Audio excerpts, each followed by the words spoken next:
Hey guys, welcome back. So we're going to be having another panel by Jay talking about his game, Dropsy. Enjoy.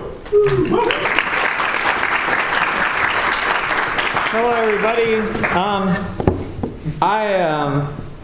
I did a post-mortem, a little one, at a convention that had like 10 people at it already. But no one saw that. But I didn't want to redo that, so I was difficult and made my own presenter program. And it's really buggy, and also my HDMI port's broken, so this will probably go weird eventually, but it's working for now. So I guess let's get started. This is a Dropsy post-mortem. Do you guys, how many people have played Dropsy? Okay, cool. I'm wondering if I should alt-tab. How many people know about Dropsy? Okay, God. So I don't want to break things. I'm going to play the trailer then, because there's quite a few people depressingly, who've never even heard of my game. So let's see here. If I can remember which folder I put it in. I probably named it like a bunch of different letters that aren't like Dropsy trailer. Oh, here it is. Everyone probably saw that before me. Get big. Dropsy is that clown that the folks around town would warn you about. They tell you of the monster he became, how he killed his own mother by sparking that circus tent blaze.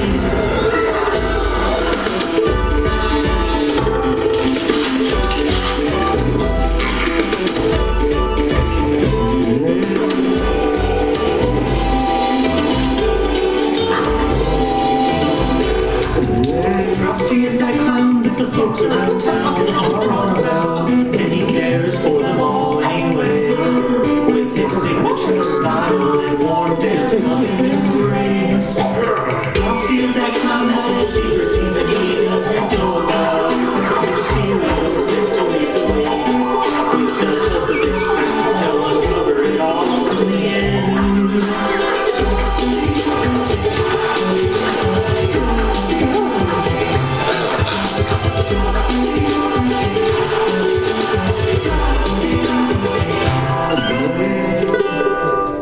So that's our trailer, which was made by Kurt Gartner, who's a really good trailer guy. I figure that'll give some context to things, because there's a lot of weird stuff about this game if you've never seen it. So I'll start with a brief talking about myself. I'm from Central Florida. Part of my life I grew up in a trailer park.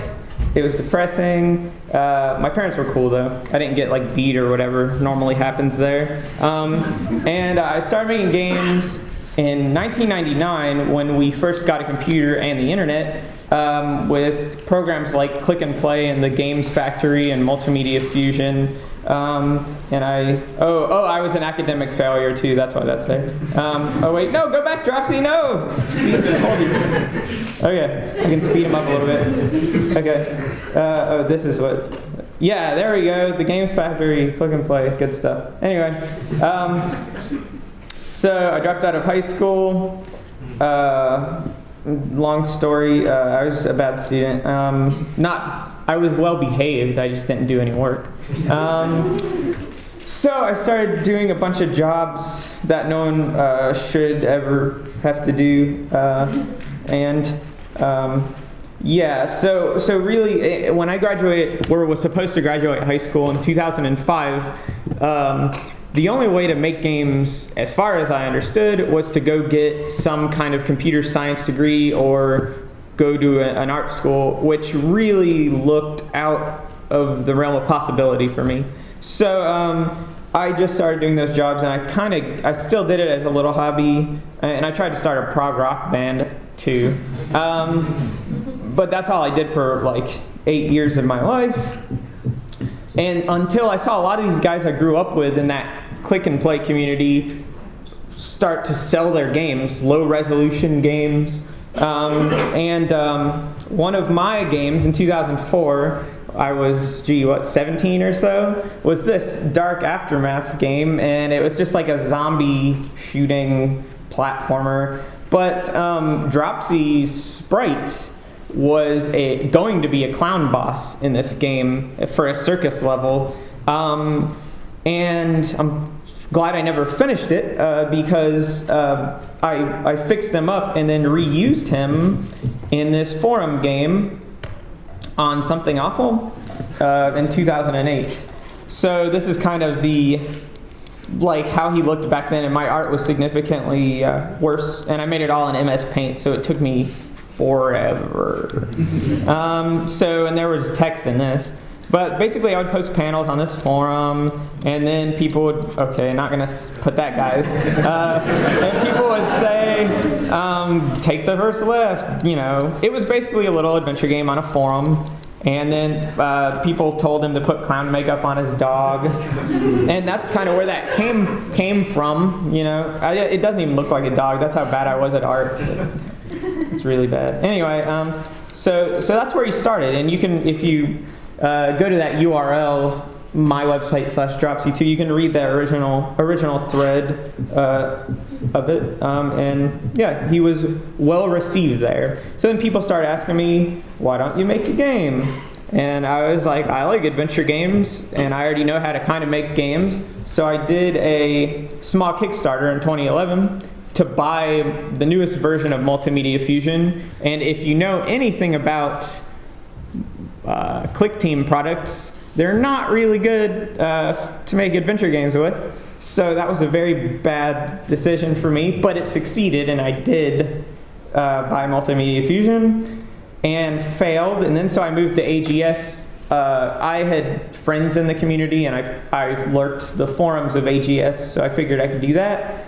But back then, I was very new to it, and I found it very daunting to implement a lot of the things that I wanted to implement that were a little weird about Dropsy. So I didn't do that, and I came to the conclusion that I needed help from someone more qualified than I, because I'm an artist and a sound guy, and not a programmer. So if there was another text line, I forgot. So this is for, I skipped something. I don't know what I did. But anyway, let's see here. So yeah, this is, so because I knew I needed to hire another programmer, I started another Kickstarter, and I quit my job to do it. But I didn't it was a crappy job. I had a million of them, so it was not really a big deal to quit my job. And I had a little money saved up, so that failed. I made a little timeline. It's pretty fancy here. And see, this, you can't do this in PowerPoint. I should sell this. Anyway, and then I made another Kickstarter after. This is a very depressing period right here, where after the failed Kickstarter, because I convinced my dad. He was like, all right, well, he was letting me live with him for free this period here, and he was like, all right, well. When you're a parent and you're looking at a low-resolution game like with this guy as the protagonist, and your son is like, I swear, Dad, people like this, and like and he sees people playing like 3D realistic graphics stuff at this point, of course, and he doesn't see the market. I have friends on the internet. I know there's a little bit now of a market for it. So, I did another Kickstarter, and that succeeded. There's another dark time. We'll get to that later. So, at this point, at the end of 2013, beginning of 2014, everything was like amazing. Devolver messaged me, very short message. Do you guys know who Devolver Digital is? Okay, so they messaged me, and they're like, we like your game. I didn't have anything really to show them. And they signed it anyway. I think ultimately it was a good thing, but I'm glad they took a risk. It was quite a risk, I would say. Now I'm going to go through sort of the development of the game and what I think went right with it, and what could have been better, not what went wrong. Nothing was wrong about the game. Anyway, there's a day and night cycle in the game. It's kind of an open world game, and it does make the world feel very alive. People are in different locations depending when you go in a location. They're doing different things, and you can find more about their personality than just seeing them in one spot repeating the same animation. So the problem with this is some puzzles were dependent on timing. So for example, there's a graveyard scene and there's a guy who is in the graveyard at night, and you have to bring him an item there. He's like mourning over his wife, and you find a memento of hers, and you have to find him an item. And by the way, his wife died in the circus fire at the beginning. Whatever, that doesn't relate. Anyway, but you have to give him this item at night only. He's in his shop in the daytime, and he'll like say, "Get out of here" in the daytime. But at night, he's in the graveyard. And if you don't go to this graveyard at nighttime, you will never solve this puzzle. And in a world with 90-something scenes in it, many of them like 4 screens long, it's very easy to miss that. But thankfully, most players caught some of the other clues in the world and got to them, but I can see in some reviews how that was not a good thing for the ultimately for the game. So we had scope issues. Dave's talk at the beginning of this, he mentioned how he hated fluff and filler, and I love it. There's a lot of it, and I would have put more in if I didn't run out of time before we had to send our review copy to magazines and stuff. So I had 120 scenes planned. A lot of those, though, were in this dream world, and when you go to bed at night to pass time, you sometimes enter a dream, and it gives some more context, because there's no text in the game, on Dropsy's backstory and stuff. So some of those weren't really things you were forced, to go to. But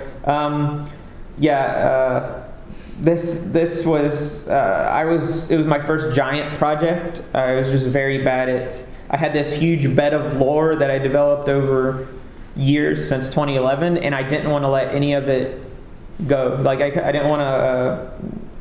I didn't want to have anything like not be in the game that I thought was a really good idea, and of course that's a common first big game issue.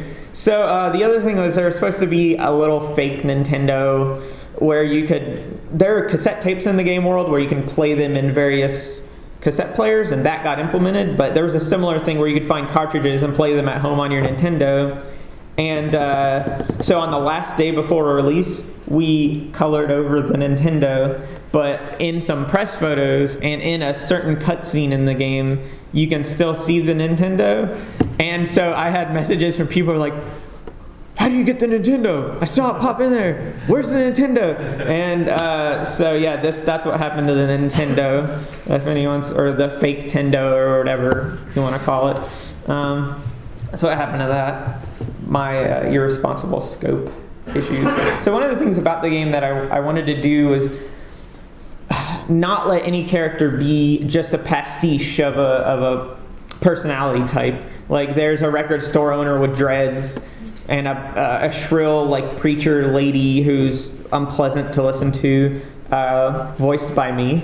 And it was all the voices are blah blah, babble stuff. So I just had to pitch me up a little bit.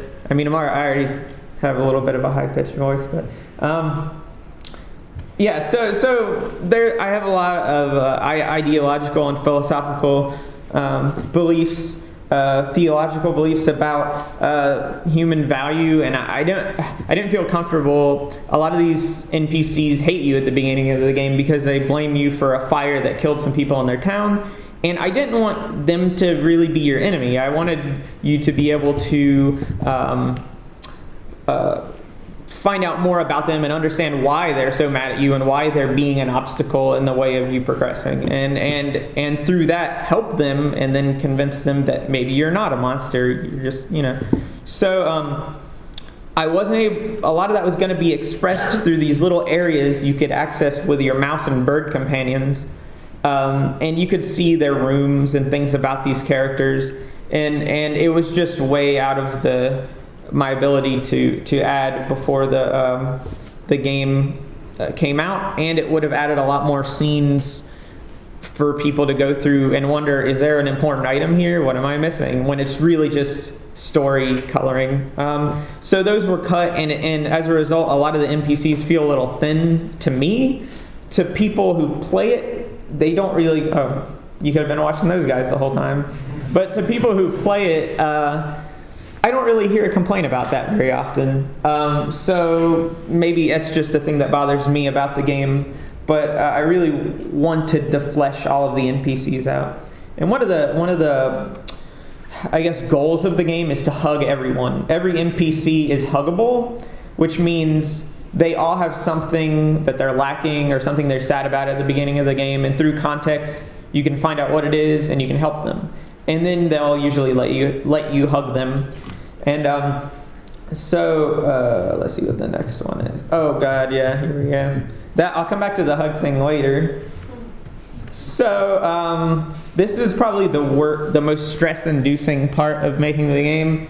Like I said, I'm not from an academic or background, and so I was like, oh gee, I'll just write this contract for my programmer, and he was my best friend, and I sent him all the money up front for his work that he was going to do, and he went through a very difficult time, and it wasn't an excuse. He was genuinely having a very, very hard time in his personal life, like I can't imagine. And so I understood why he couldn't really work on the game, but we had deadlines now because we were published, and it just wasn't working out. So this contract, if you'll notice, says nothing he has to do for me. It only says I will pay him a lot of money in royalties. Thankfully, he didn't hold me to this and be a jerk. But yeah, that was dumb. So this is now about what worked in the game, the things I'm proud of. There's a real sense of discovery, exploration in the game. There's a lot of environmental storytelling that's not just like spray painted graffitis or like skeletons in positions after the apocalypse. And so players understood the story through just things around the characters. You'd find newspaper articles about the fire that had happened, in dreams, Dropsy dreams about the fire, and the town themselves are mourning their lost loved ones from the fire that happens at the beginning of the game.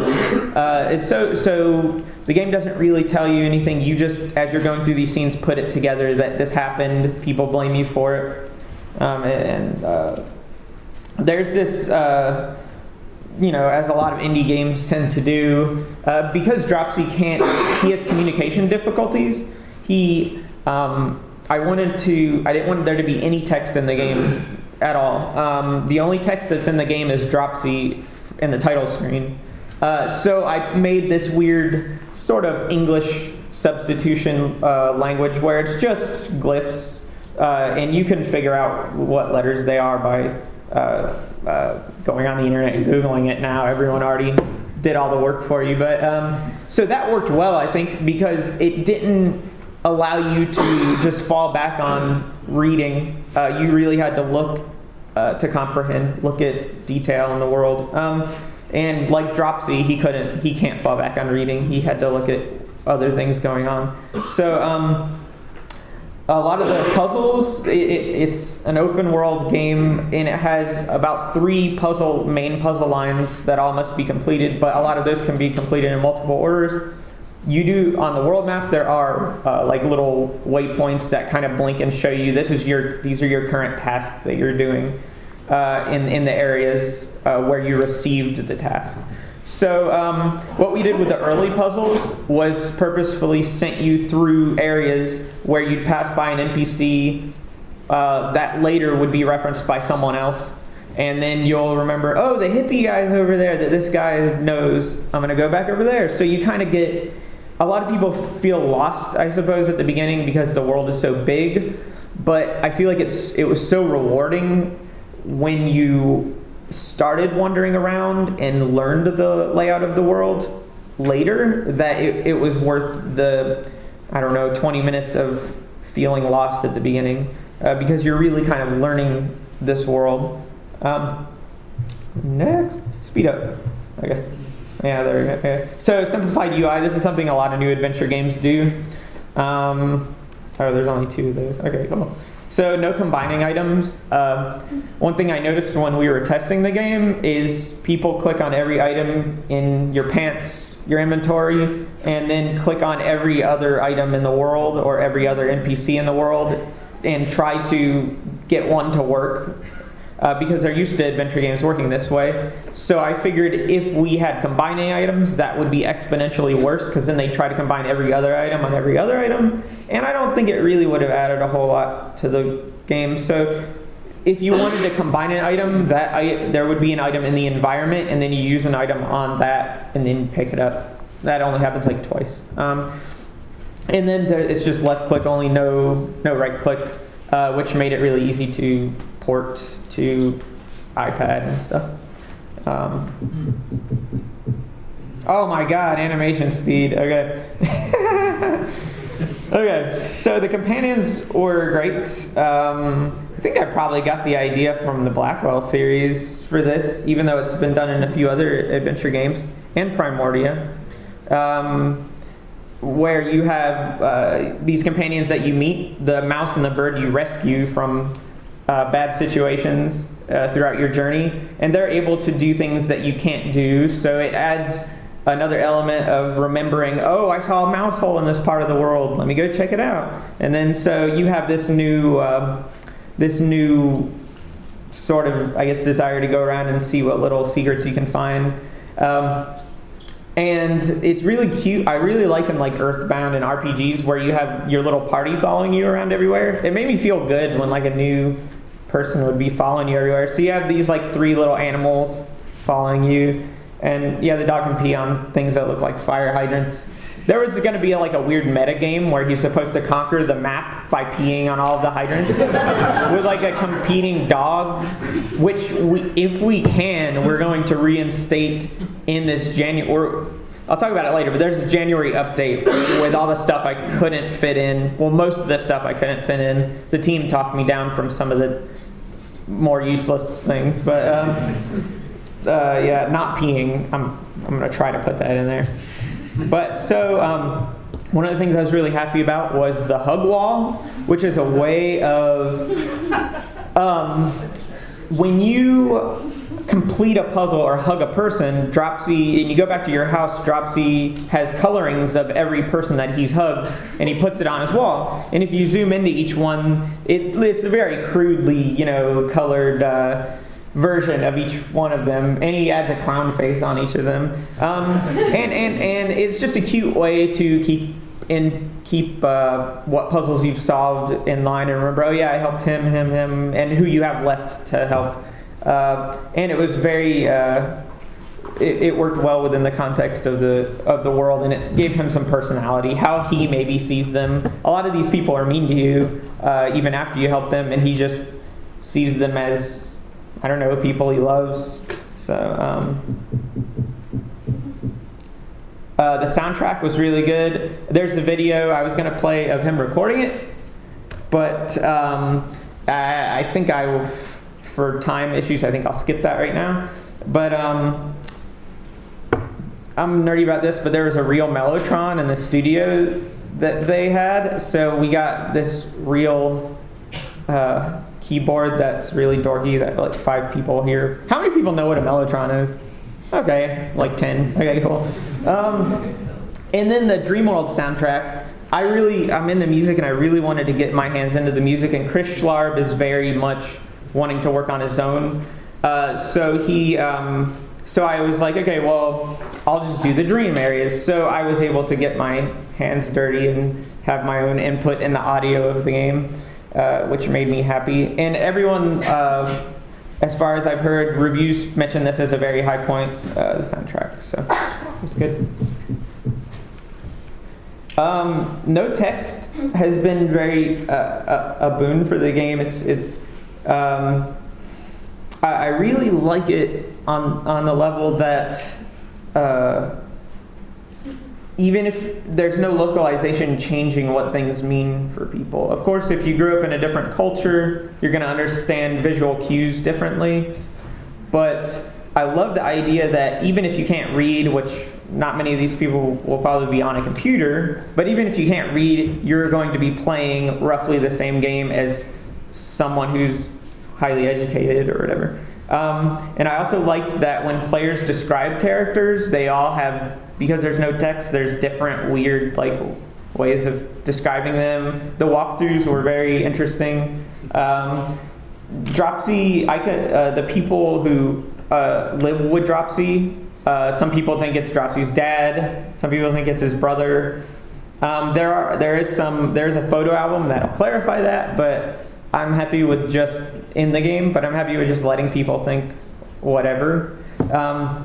And again, Dropsy is not the best communicator, so to interpret these icons most of the time is not necessary to complete a puzzle. You can figure it out other ways, but I liked that it sort of made it put you in his shoes, his big squeaky shoes, which there we go. I enabled right now. There's an option to put his shoes, turn his shoe sound on in the game, and you get an achievement for completing the game with his shoe sound on. It's very annoying. Is this just another? Oh yeah, okay. So I liked the idea of having a character with a disability and doing it in a tactful way where you're not laughing at him. He's a powerful force in the world. He's a force for good. He changes things in the world. He's not played for laughs or something. And I also liked that these people in the world, like the preacher lady, for example, she's teaching theology to people that I personally find offensive. I don't agree with it, but I like showing that she is a person who has unique, interesting things about her, and if you can get to know her, find out what they are, like Dropsy tries to do, then she doesn't have to be an enemy, and maybe she doesn't see Dropsy as an enemy anymore. And I like that as just kind of the overarching theme of the game is learning. Some of my best friends are people who are super big into football and beer can, these guys, in any other context, I would have nothing in common with them. But when I got to know them, there's so much complexity in there that it's just those relationships are some of my best relationships with people. The audio volume's up a little late there. So the team is the last thing here. I met these guys through the Click and Play Games Factory community. And it was cool to work with guys who I had met. These guys came in after the programmer I had previously mentioned kind of pooped out altogether, and they really saved the project. A lot of the NPCs were designed by Jesse, and a lot of our Skype meetings were very fun and made for some of the best moments of the game. Like the robots that go into you can switch them from attack mode to standing down, but before they just powered down. But we're what if they go into party mode? So then they put their gun in their little robot pants and then pull a martini out, and then disco balls come down, and it's like a secret lab, but it fit with the villain's personality too. So backer testing was very helpful. These guys are generally adventure game. Some of you guys are. How many of you backed the game? Oh wow, 5, 6. Okay. So it was sent in for testing, and the testers were good for bugs. They really helped us squash bugs, but the gameplay they hated. They said point and click gameplay not fun was the very first line in the list of things. So then I kind of discounted some of their other things, but the bugs, they gave us 3 pages of bugs, which helped immensely. Some press folk I like Patricia Hernandez's articles on some other websites, but I don't know if they read or all the way or something. But they said a lot of. I mean, I can't blame them, I guess. But and then I sent some of them. I sent. Okay, yeah, I gotta stop now. But yeah, there's that stuff. So we had a struggle with that. But yeah, and then that's the end. Actually, we're on the last slide. So, oh wait, no, we're not. I'll go to the last slide. Yeah, it just says buy it on the last one. You can read that yourself. Anyway, thank you very much. No time for questions. Okay. Well, thank you.